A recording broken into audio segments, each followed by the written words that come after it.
Bonjour à tous, on va voir dans cette vidéo comment changer un contacteur de marche arrière, précisément un contacteur de feu de recul sur les moteurs 1,4 litre et 1,6 litre HDI, quelle que soit la marque, le modèle, je veux dire que ce soit une 207, un C3, c'est la même chose puisque c'est la même boîte et donc c'est le même contacteur.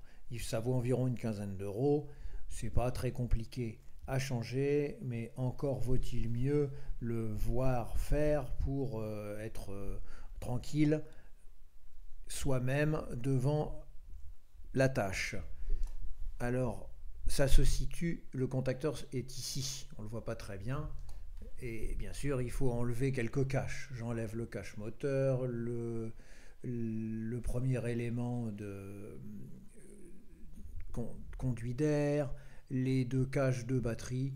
Bon là, peut-être qu'un seul cache suffirait, mais j'enlève tout ça, ça s'enlève vraiment très très bien.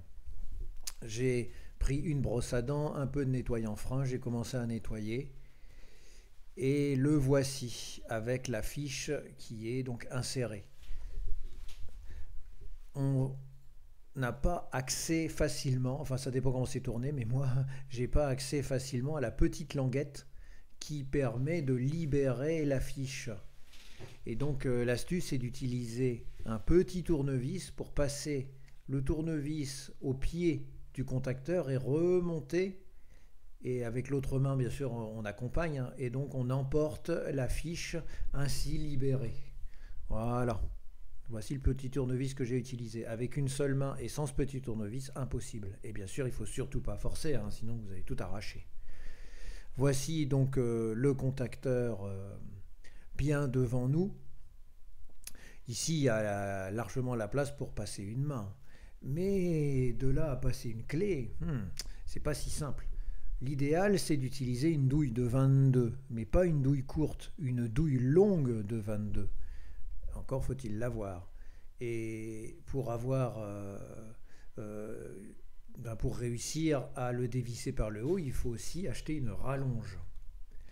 Moi, j'avais pas ça, alors je suis passé avec la deuxième option possible, une clé plate de 22.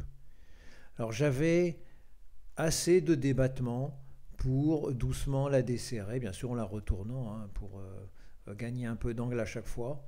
C'est parce que j'avais une petite clé, hein. Si vous avez une grande clé de 22, c'est même pas la peine, ça n'ira pas, on n'a pas la place. Donc il vous reste l'option d'enlever tout le bac, donc c'est-à-dire d'enlever d'abord le calculateur, la batterie, etc. bien sûr. Et voici enfin le fameux contacteur en main.